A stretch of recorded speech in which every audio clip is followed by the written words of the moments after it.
We're looking at a solubility table today that is composed of the most common cations and anions. And the way I've arranged it is we have the anions on top, common anions on top, and all the cations that they can combine with are in these two rows. And there are two rows here, a high solubility row and the low solubility row. And the criterion we've used is if you can dissolve more than 0.1 mole per liter, it's considered soluble. If you can't dissolve more than 0.1 mole per liter, then it's considered a low solubility salt. So what we see are just the basic trends of the most common ions. It's not a comprehensive list. And what you would want to do, if you really want to find out the solubility of salt, this is the kind of book you want to use. This is called the Chemical Rubber Company Handbook. They put one out every year. This is the 63rd edition. I bought this when I was in college back in 1986 or 87. It was already old then, because this is the 1982 edition of it. So every year they come out with a new edition, and it's got, if you want to find out, the solubilities of every ionic compound known practically. For example, I can look up sodium phthalate.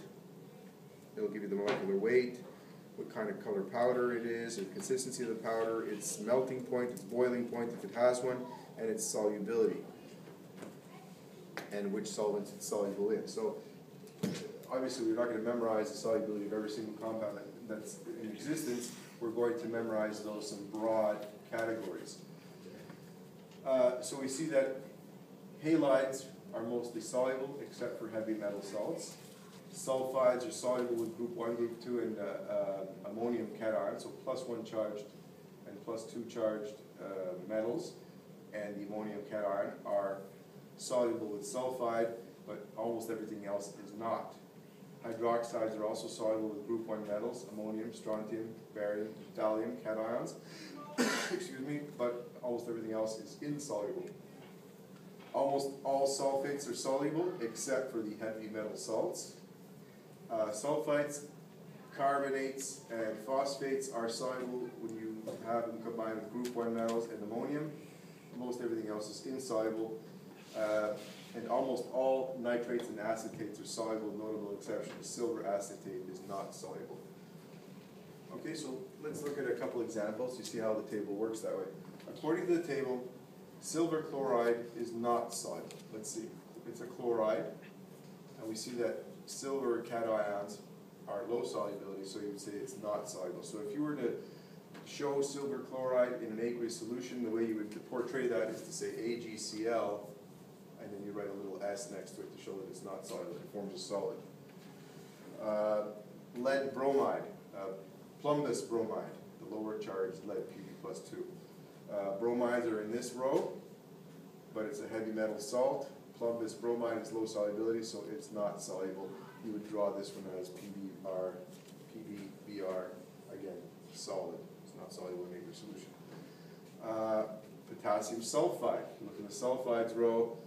Potassium is a group 1 metal, and so it's a high solubility. Therefore, it would be soluble in aqueous solution. The way you portray it when you draw it would be K2S, and you'd write an AQ after to show that it dissolves in the water.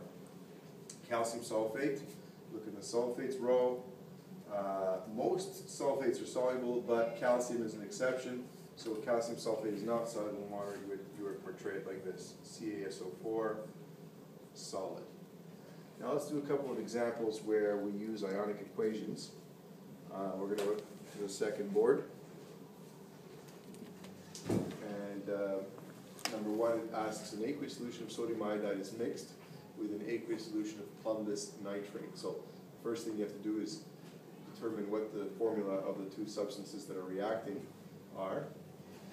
Sodium iodide, group 1 metal with halogen, and plumbous nitrate, Pb2. Nitrate is -1, so you have to put 2 nitrates with it.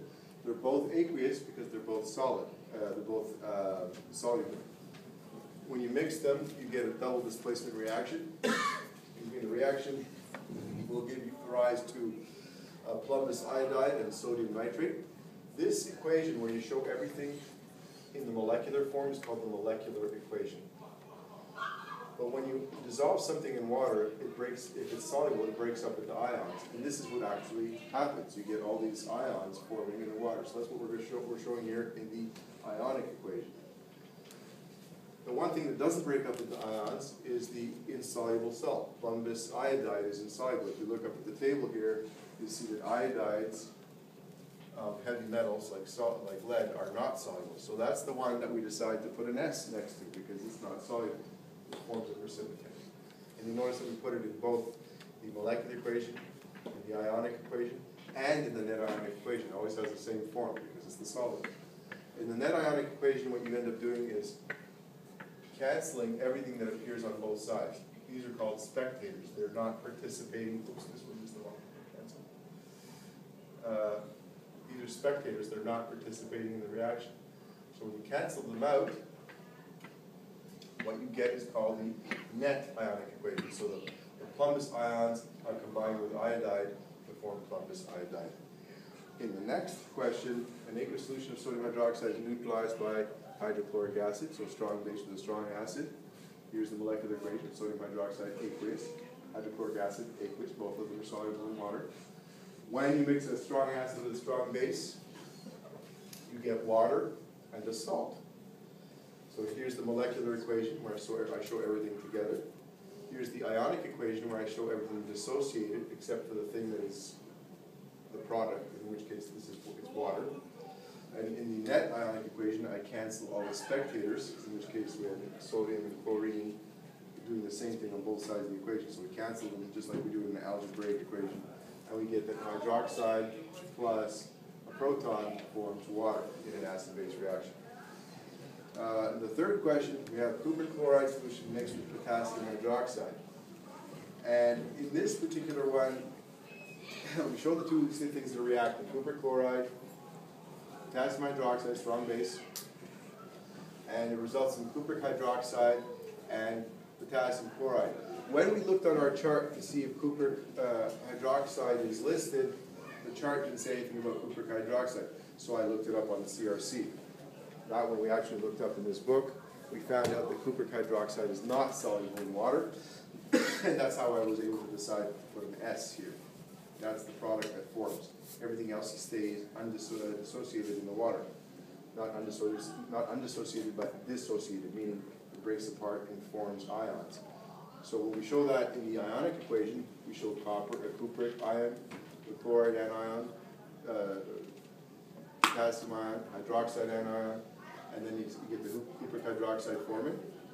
And the other two ions still stay in solution. They're not going to combine. They're more attracted to the water molecules than they are to each other, so that's why they stay in the dissociated state. We then cancel them both, all the spectators out, the ones that appear on both sides of the equation, and we get the net ionic equation. Cupric ions are combined with hydroxide ions to form cupric hydroxide. Going back to the first board now, the fourth question is, a solution of potassium hydroxide and phosphoric acid is mixed, and we get, first of all, we have to balance it because 3 potassiums have to give rise to the potassium phosphate with the 3 potassiums in it. So after we balance it, we show everything in the aqueous state, except for the water, which is liquid, of course. We show everything dissociated, and then we cross out the spectators, in this case, potassium,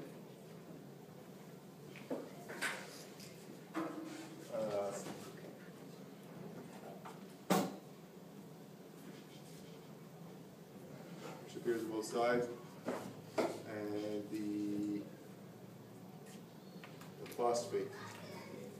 No, sorry. Yeah, phosphate. There we go. And the net ionic equation is 3 hydroxide combined with 3 protons to form 3 water molecules. Any questions?